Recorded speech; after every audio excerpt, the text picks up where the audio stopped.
Isang unggoy na nakasuot ng barong Tagalog at salakot. Sa itaas nito, may dalawang brasong kumokontrol sa bawat kilos niya. Ang isa ay may markang USA at ang isa naman ay Japan.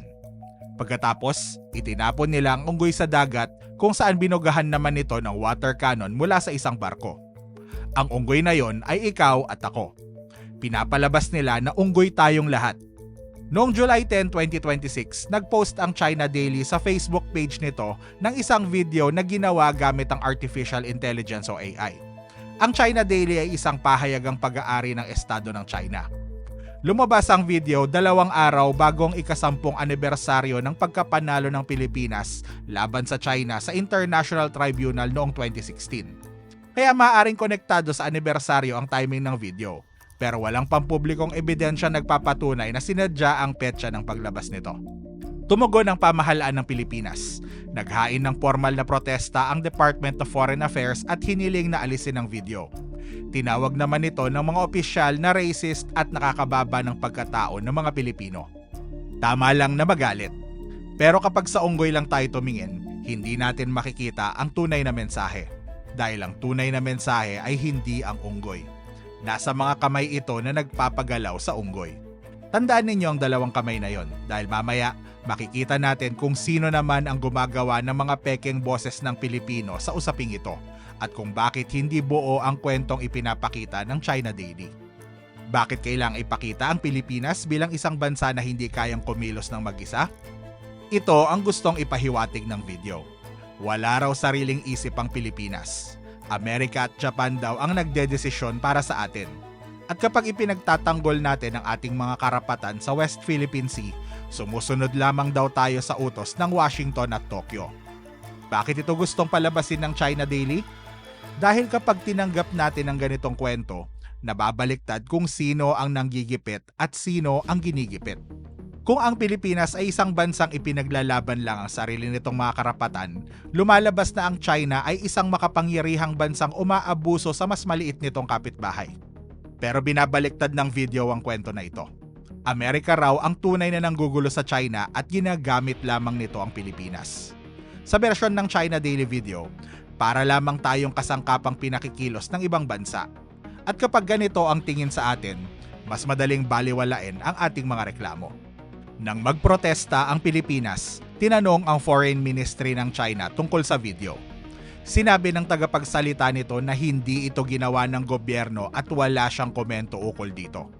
Samantala, patuloy namang iginigit ng mga opisyal ng China na illegal at walang bisa ang naging desisyon noong 2016.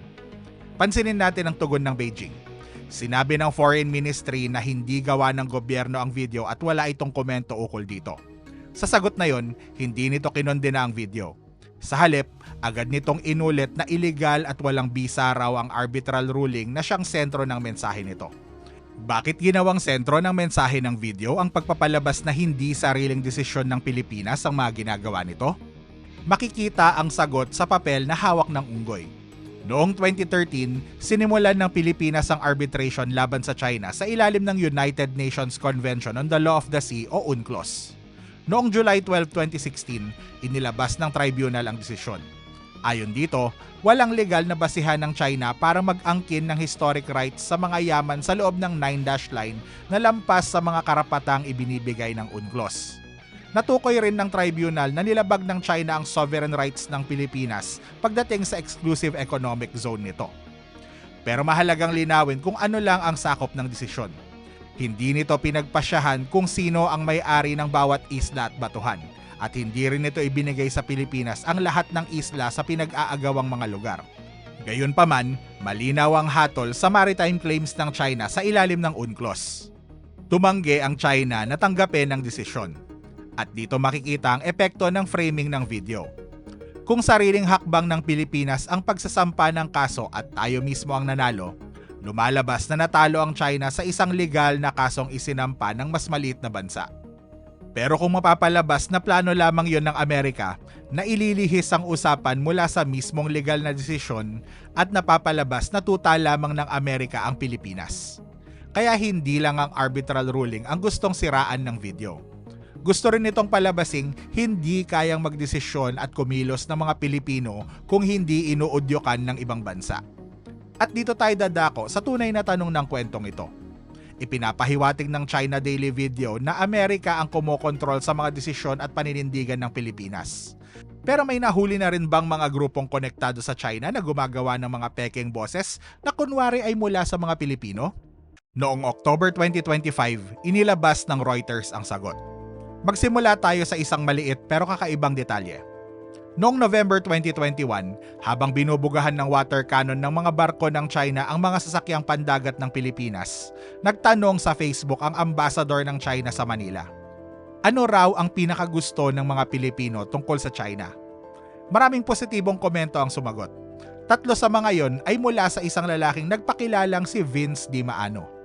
Pero hindi totoong tao si Vince Di Maano. Peke ang account niya.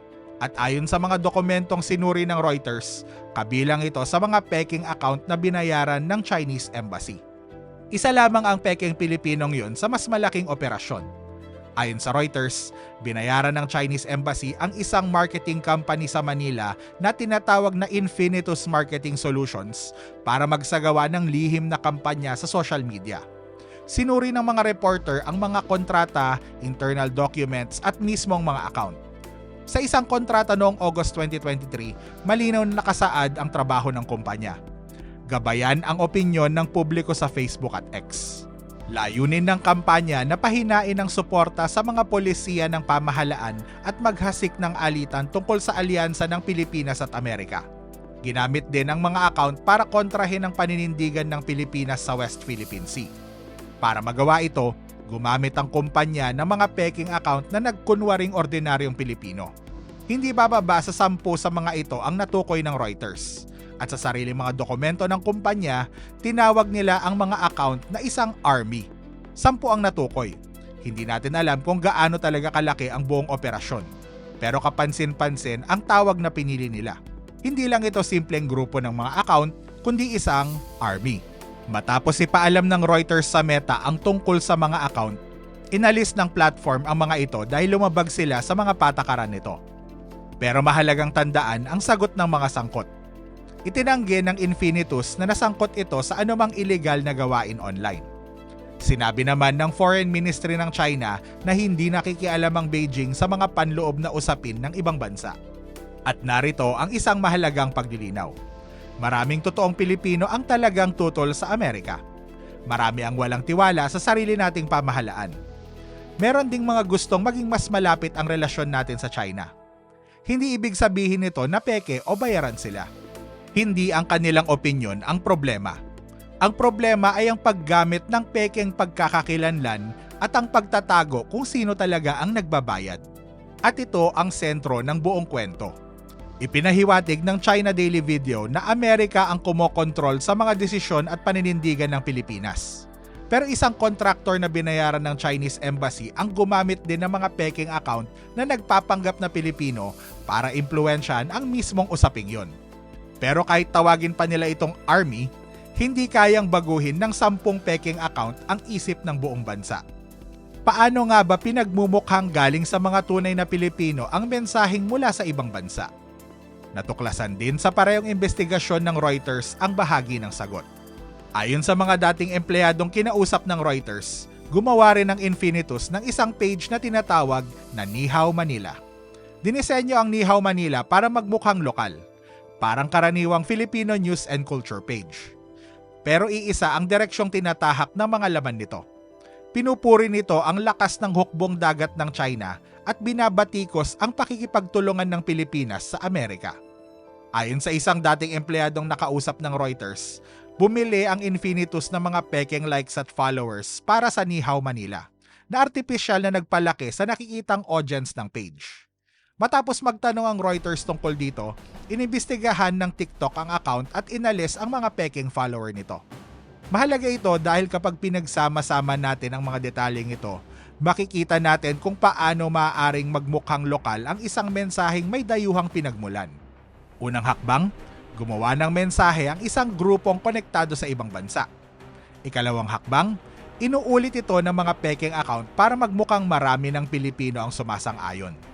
Ikatlong hakbang, inilalabas ito sa isang page na mukhang lokal gaya ng Ni Hao Manila.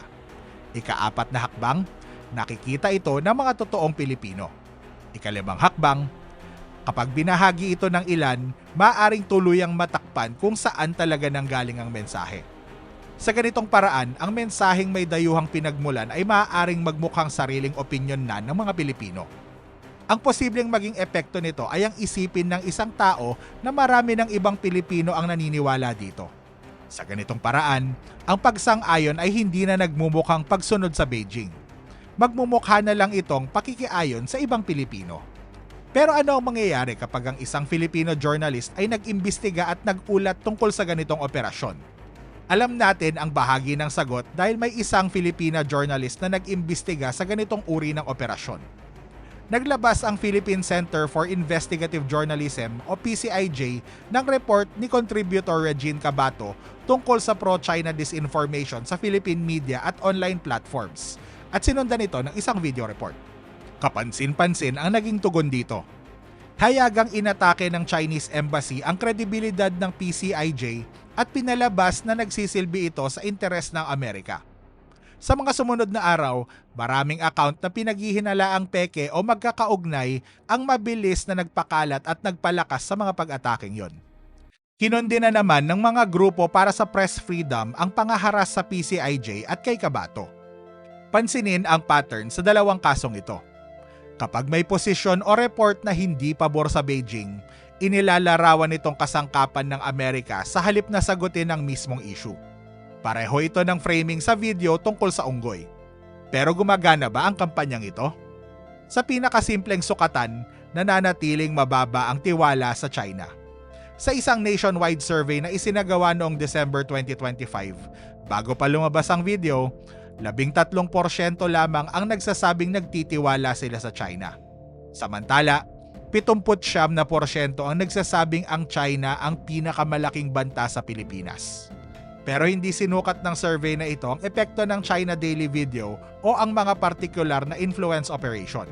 Ang pinapakita lamang nito ay mababa na ang tiwala ng mga Pilipino sa China bago pa man lumabas ang video. Posibleng hindi rin pagpapataas ng tiwala ang tanging layunin o epekto ng ganitong kampanya. Maaring mailihis nito ang usapan mula sa ginagawa ng China sa ating karagatan patungo sa kung ano raw ang gustong ipagawa sa atin ng Amerika. Maaari rin itong gawing mas mainit at magulo ang debate at pahiraping malaman kung alin ang totoong opinyon ng isang Pilipino at alin ang artipisyal na pinalakas. Pero mga posibleng epekto lamang ang mga ito.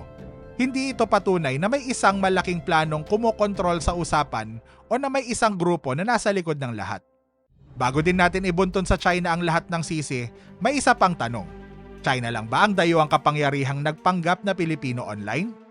Hindi. Noong 2024, ibinunyag ng Reuters ang isa pang hiwalay na operasyon at sa pagkakataong ito, militar naman ng Amerika ang nasa likod nito.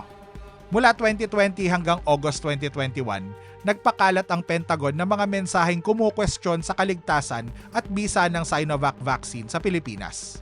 Natukoy ng Reuters ang hindi bababa sa 300 pekeng account sa X na nagkunwaring mga Pilipino at tumugma sa paglalarawan ng mga dating opisyal na pamilyar sa operasyon.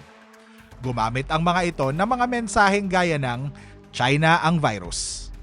Matapos ipaalam ng Reuters sa X ang tungkol sa mga account, inalis ng platform ang mga ito matapos matukoy na bahagi sila ng isang coordinated bot campaign.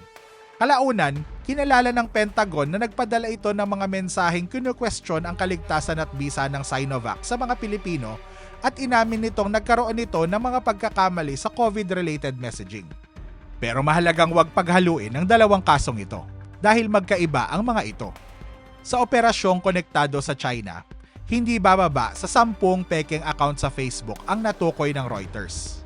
Pinatakbo ang mga ito ng isang kontraktor na binayaran ng Chinese Embassy at ang mga mensahe nito ay tungkol sa alyansa ng Pilipinas at Amerika pati na rin sa issue sa West Philippine Sea. Sa operasyon naman ng Amerika, hindi bababa sa 300 account sa X ang natukoy ng Reuters na tumutugma sa paglalarawan ng mga dating opisyal na pamilyar sa operasyon. Ayon sa Reuters, pinatakbo ang kampanya ng militar ng Amerika kasama ang contractors at iba pang partners at gumamit ito ng mga mensaheng laban sa bakuna ng China habang may krisis sa kalusugan. Magkaibang bansa, magkaibang platform, magkaibang paraan ng panlilinlang. Pero iisa ang aral sa likod ng dalawang kaso. Ang manipulasyon ay manipulasyon pa rin kahit aling makapangyarihang bansa pa ang nagbayad para dito. Pareho nilang itinuring ang mga Pilipino bilang mga taong kailangang kontrolin sa halip na mga taong karapat-dapat malaman ng katotohanan. Kaya balikan natin ang video ng unggoy at ang dalawang kamay na kumokontrol dito. Ang pinakamalalim na insulto sa video ay hindi ang paglalarawan sa mga Pilipino bilang mga unggoy. Ang tunay na insulto ay ang mensahe sa likod nito, na hindi daw kayang mag-isip ng mga Pilipino para sa kanilang sarili at na anumang paninindigan natin ay dapat magmula sa Amerika, China o sa iba pang makapangyarihang bansa. Ang tunay na tanong ay hindi kung aling dayuhang kapangyarihan ang dapat magsalita para sa Pilipinas. Ang tunay na tanong ay kung mapapangalagaan ba nating mga Pilipino ang sarili nating boses laban sa bawat bansang gustong magsalita para sa atin. Like and subscribe.